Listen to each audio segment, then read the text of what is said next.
فرش التراب يضمني. حقیقی ایمان. اب یہاں زمین و آسمان کا فرق آ جائے گا. ایمان دل میں اتر جائے تو کون نہیں جانتا کہ دل میں جو بات اتر جائے وہ عمل پر ضرور اثر انداز ہوتی ہے. یہ بات سیدھی سی ہے. دل میں یقین ہو عمل اس کے مطابق ہوگا. 2 اور 2 4 کی طرح مثالیں دے دوں آپ کو. آپ کو یقین ہے آگ جلاتی ہے, آپ ہاتھ ڈالتے ہیں اس میں, کیوں؟ یقین ہے کہ جلاتی ہے, لہذا کوئی شخص ہاتھ نہیں ڈالے گا. غلطی سے پڑ جائے تو پڑ جائے, جان بوجھ کے کون ڈالے گا؟ اچھا, میں بلکہ یہاں تک کہا کرتا ہوں کہ یقین تو بڑی دور کی شے ہے. گمان بھی ہو, گمان, اس کا نتیجہ بھی عمل میں نکل آتا ہے.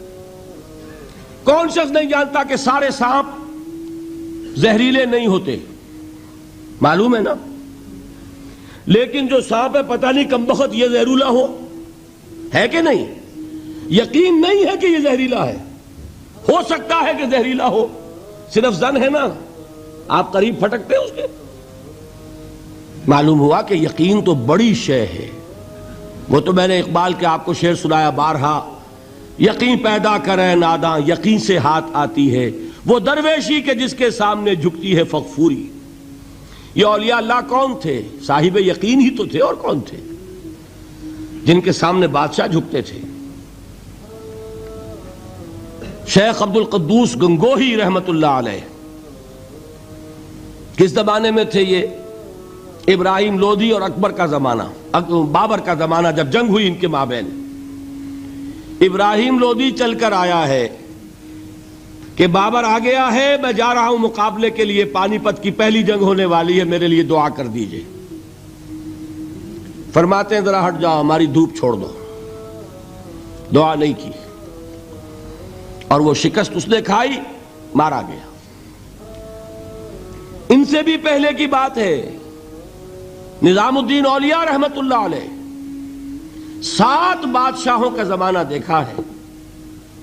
کسی بادشاہ سے ملنے کا تو خیر سوال ہی نہیں, اس کے پاس جانے کا سوال نہیں, کسی کو اجازت نہیں دی حاضر ہونے کی. ایک بادشاہ نے کہا کہ آپ کیسے روک سکتے ہیں, میں آ جاؤں گا. تو جواب یہ لکھوایا ہے کہ درویش نے اپنے گھر کے 2 دروازے رکھے ہوئے ہیں, بادشاہ ایک دروازے سے داخل ہوگا, درویش دوسرے سے نکل جائے گا. بادشاہ چاہتا ہے اذن باریابی. اور سلطان الہند پھر کون ہوا؟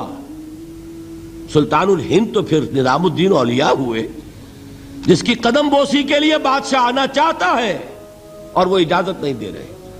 اس لیے ان کا نام ہے سلطان الہند, حضرت نظام الدین اولیاء رحمت اللہ علیہ. تو یہ جان لیجئے. ایک اور کا واقعہ ابو علی قلندر کا. نواب ٹونک نے جاگیر کے لیے ایک وثیقہ بھیج دیا, ہم نے آپ کی خانقاہ کے لیے اتنے گاؤں کی جاگیر لکھ دی. اسی کاغذ کے پشت پر ایک شعر لکھا, ماں آبروئے فقر و قناعت نباختیم, با میر خان بگوئے کہ روزی مقدر است. جاؤ میر خان سے کہہ دو, نواب ٹونک سے, ہماری روزی اللہ کے ہاں مقدر ہے, لکھی ہوئی ہے. ہم تمہارے ہاتھ اپنے فقر اور درویشی کی عزت بیچنا نہیں چاہتے, لے جاؤ اپنا وثیقہ. کون تھے یہ؟ صاحب یقین. یقین پیدا کرے ناداں یقین سے ہاتھ آتی ہے, وہ درویشی کہ جس کے سامنے جھکتی ہے فغفوری. شہنشاہ ہند اذن باریابی چاہے اجازت نہ ملے, وہ یقین کی بات ہے. آپ سوچئے یقین پیدا ہو جائے تو کیا ہوگا. اس کی ایک شکل تو میں کل آپ کو دکھا چکا. توکل ہوگا, راضی برضا ہوں گے, خوف نہیں ہوگا, حزن نہیں ہوگا. ڈر کاہے کا؟ میرا محافظ میرا رب. اچھا, اس نے ہی کوئی چیز میرے لیے لکھ دی ہے تو کون محافظ ہو سکتا ہے؟ اور اللہ سے بچانے والا کوئی ہے؟ اور ہم اللہ کی طرف سے مقرر کردہ کسی چیز سے بھاگیں گے کیا؟ وہ تو ہمارا محبوب ہے, محبوب کی رضا اسی میں ہے. حاضر ہیں ہم, نہ شود نصیب دشمن کے شود ہلاکے تیغت سری دوستا سلامت کے تو خنجر آزمائی.